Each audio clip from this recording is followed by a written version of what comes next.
La Pentecôte chrétienne, le fruit de la rédemption du Christ. Sœurs et frères bien-aimés dans le Christ. À la lumière de la parole de Dieu, nous sommes amenés à comprendre le mystère de la Pentecôte chrétienne dont nous célébrons aujourd'hui la fête liturgique comme étant le fruit, l'effet de la mort et la résurrection du Seigneur. Pédagogiquement, l'apôtre Jean, au chapitre 12, verset 24 de son évangile, avait déjà posé les jalons d'une éventuelle Pentecôte christique. Amen, amen, je vous le dis. Si le grain de blé tombé en terre ne meurt pas, il reste seul. Mais s'il meurt, il porte beaucoup de fruits. Le fruit que donne, ou le fruit que porte la mort et la résurrection du Christ, c'est le salut pour Israël et pour tous les peuples de la terre.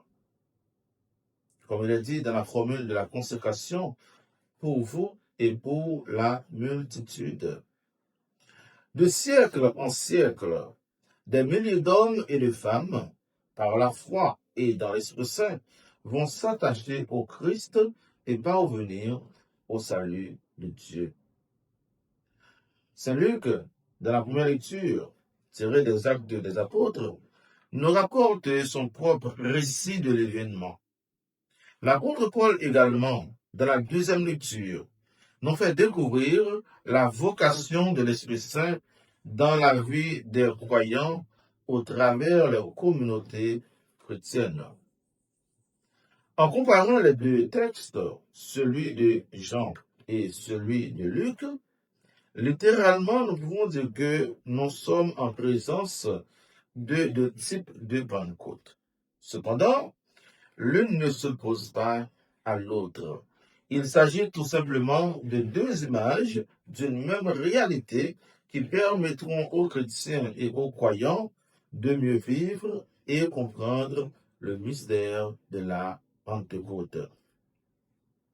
Avec ces gens, on parle d'une Pentecôte intérieure ou Pentecôte joannique. Il s'agit par là d'une Pentecôte qui se passe et qui se vit en toute intimité entre le ressuscité et ses disciples, en vase clos, pas de public. C'était après la mort de Jésus, rapport de Saint Jean. Jésus vint et il était là au milieu d'eux. Ayant ainsi parlé, il répandit sur eux son souffle et leur dit, « Recevez l'Esprit Saint. » Dans la plus grande discrétion, le Christ a reformaté, pour ne pas dire consolidé et revitalisé la vie intérieure des disciples. Il les répare, les prépare, les motive et leur donne les armes du Saint-Esprit pour aller en mission. Et cette mission, sous la mouvance de l'Esprit Saint, n'est autre que de rassembler tous les peuples de la terre en une seule et même bergerie, ce que nous appelons Église. Voilà la belle image que Luc nous invite à découvrir dans son récit. Avec Saint Luc, la manifestation de l'Esprit s'extériorise et se fait débordante. Les disciples ne doivent pas garder pour eux seuls ce don précieux. S'ils le reçoivent, c'est pour ensuite en faire partage, en faire bénéficier à d'autres. On entend et on voit. Il y a le bruit du vent, les langues de feu et le rassemblement des habitants venus de partout. Luc, dans son réflexe d'historien et de chrétien, nous fait vivre une sorte de théophanie. Plus particulièrement, il permet aux chrétiens de revivre l'événement du mont Sinaï lors du don de la loi à Moïse. Sans doute, ces événements évoqués par Luc avaient pour mission de réveiller les apôtres, de les préparer à la rencontre de tous les peuples rassemblés à Jérusalem ce jour-là.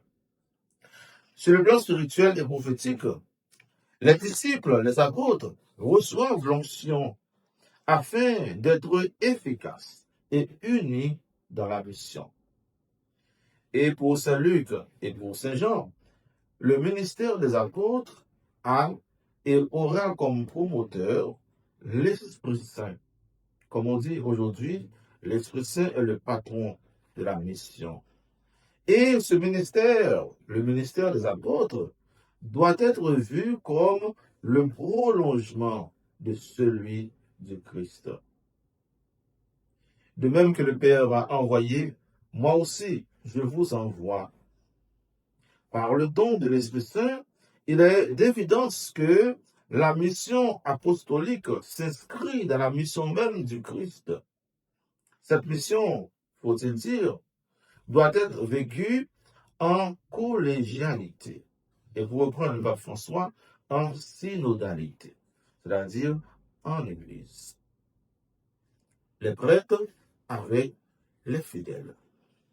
Alors, sur le plan ecclésiologique, le même Esprit Saint descendu et reçu en premier lieu par les apôtres convoque et rassemble dans le même temps le peuple de Dieu en un seul endroit au pied des apôtres, symbolisant l'Église du Christ pour chanter les merveilles de Dieu.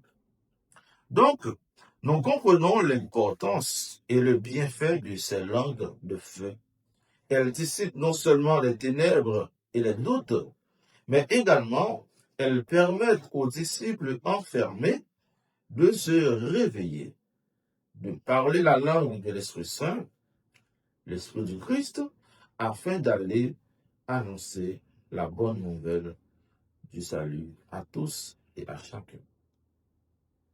Le bruit du vent peut être interprété comme la résonance de l'Esprit Saint. Comme le vent se répand par autour, l'Esprit Saint aussi se répand dans tous les cœurs, sans distinction aucune, permettant aux uns et aux autres d'écouter la parole de Dieu proclamée, de la comprendre et de l'appliquer dans la vérité. Elle est donnée à chaque peuple, dans le respect de la diversité de leur origine.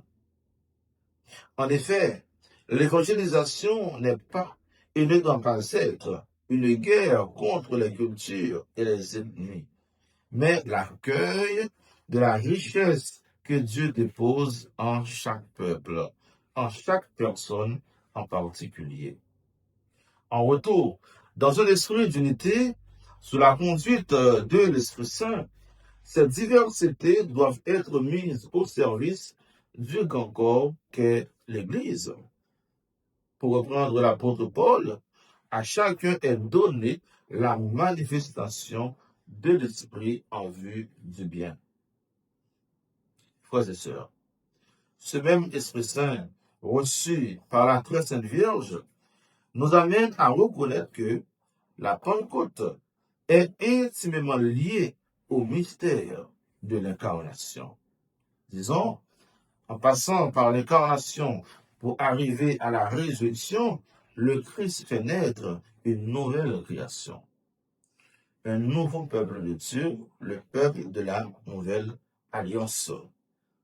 Toujours en lien avec la première création, suivant le livre de la Genèse, l'Esprit Saint sera encore considéré comme le déclencheur de cette nouvelle création. En un mot, la Pentecôte chrétienne, à la différence de la Pentecôte juive, est le fruit ou encore l'expansion de la rédemption universelle que le Christ a portée dans le monde. Au sens des chrétiens, cette fête va au-delà d'une simple abondance agréable. Elle est abondance spirituelle. Le salut que le Christ apporte n'est pas réservé uniquement à Israël, mais à tous les peuples de la terre. Frères et sœurs bien-aimés, que l'Esprit Saint, par l'intercession de la Vierge Marie, nous aide à découvrir que Dieu aime tous les hommes et toutes les femmes, même au-delà de leur errance et déviance spirituelle. Car Dieu veut que tous les hommes soient sauvés et parviennent à la pleine connaissance de la vérité. Demandons à l'Esprit Saint la grâce de revenir constamment au Christ et de rester fidèle à son amour. Qu'il en soit ainsi. Au nom du Père et du Fils et du Saint-Esprit. Amen.